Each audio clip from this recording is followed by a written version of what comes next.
There is a moment after the observer has taken its seat and the walls of one's own bubble have turned from stone to glass, when the gaze naturally turns outward and the world changes. It's no longer a flat landscape of solid, fixed people doing things.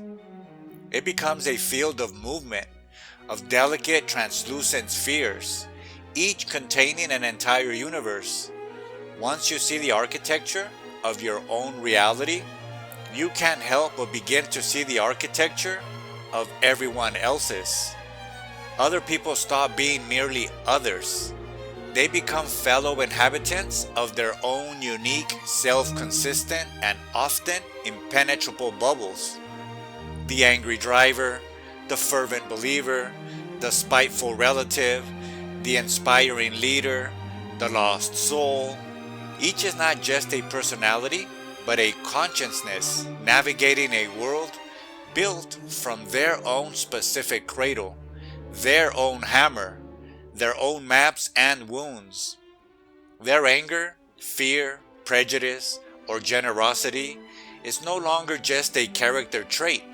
It's seen as a function, an output of their particular programming. It's the logic of their bubble playing out.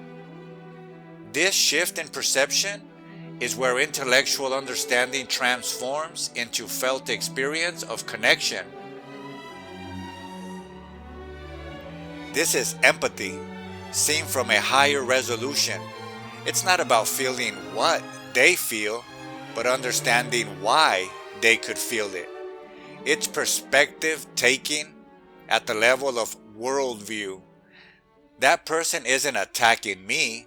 They are defending the perceived integrity of their bubble, which my existence or my words seem to threaten. That ideology isn't just stupid, it's a coherent map that makes perfect sense from the hilltop where the cartographer stood. The magic learned here is not agreement, it's not acquiescence or passivity. The magic is tolerance.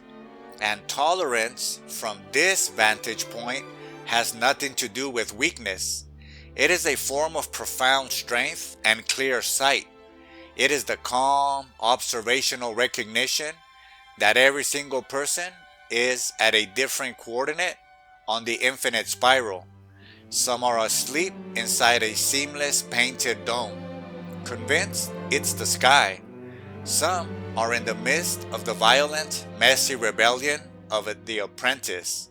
Some are sitting quietly in the observer's chair for the first time, and some are further along, their bubbles having expanded to contain multitudes.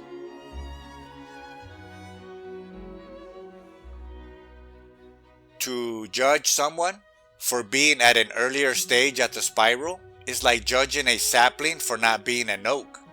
It misses the point of the process entirely. The irritation, the frustration, the righteousness we might feel toward others often melts away when we realize they are simply bumping into the walls of their own unique bubble, just as we once did, and sometimes still do. Our bubbles are not better or worse.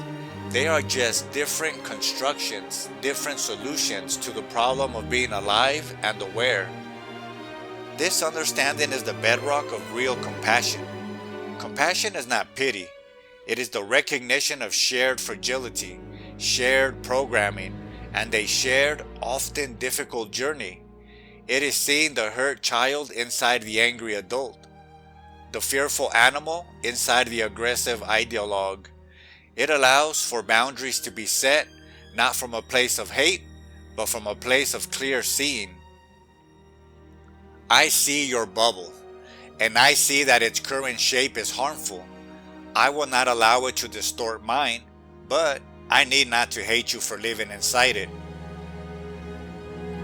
This conceptual shift from a world of solid selves to a world of interacting conscious spheres is deeply supported by both modern psychology and ancient wisdom. It moves us from simple emotional intelligence, navigating interpersonal emotions, to what could be called existential intelligence, navigating the collision of entire subjective realities. In developmental psychology, Robert Kegan's model of subject-object theory is a perfect map for this. He posits that we grow by making what was subject, the invisible water we swim in, our bubble, into object, something we can look at, reflect upon. A person who is wholly subject to their culture, their religion, their ideology, cannot see it as a construct. They are it. When we make our own bubble object, we can then look at others and recognize that they too are subject to their own realities. This is a higher order of consciousness. We are no longer just in relationships. We can have a relationship to the process of relationship itself. The enlightened masters, in their boundless practicality, planted the seeds of this perspective everywhere, knowing that true peace comes not from isolating oneself, but from learning to see the dance of bubbles without getting bruised. The Buddha's teaching of metta, loving kindness, meditation is a direct training in this. It begins with directing well wishes to oneself, then to a beloved person, then to a neutral person, then to a difficult person, and finally to all beings. This isn't just a feel-good practice. It is a systematic dismantling of the mental habit of creating self and other. By willing the well-being of someone we find difficult, we are practicing seeing past the surface behavior, the output of their bubble, to the conscious being inside, who, like us, wishes to be free from suffering. The Buddha was essentially teaching us to recognize the shared consciousness within the different programs.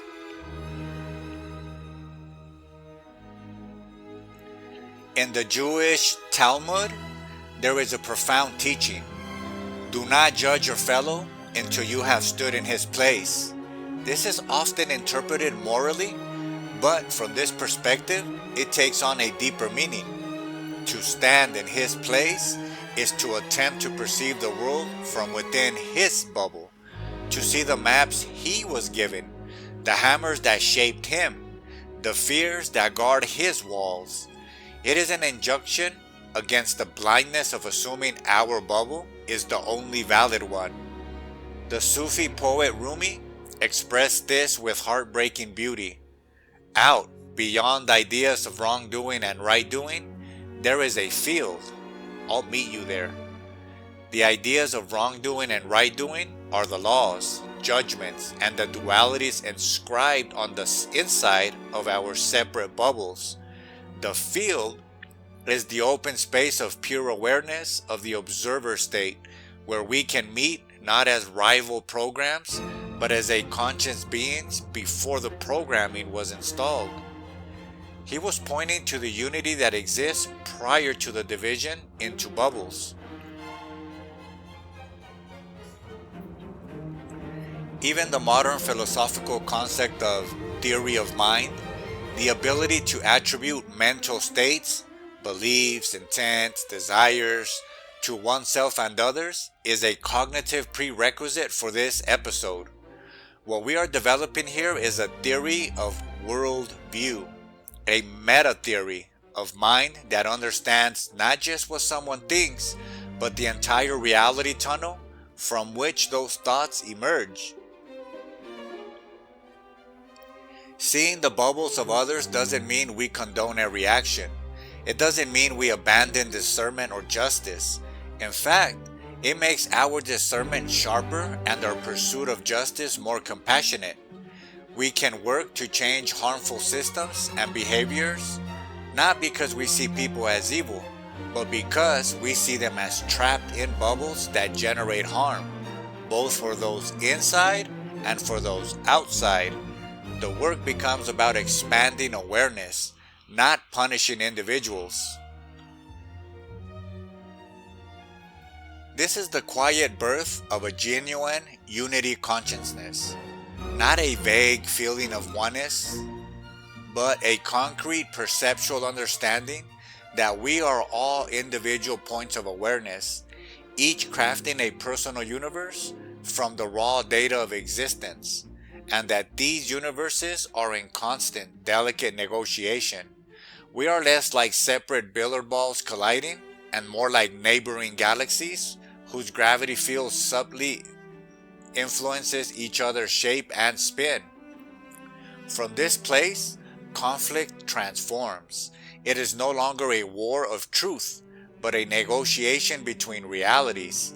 A conversation becomes less about winning and more about understanding the structure of the other's bubble, and perhaps, if both are willing, finding where a door might be open or where the walls have grown so thin that a light can pass through.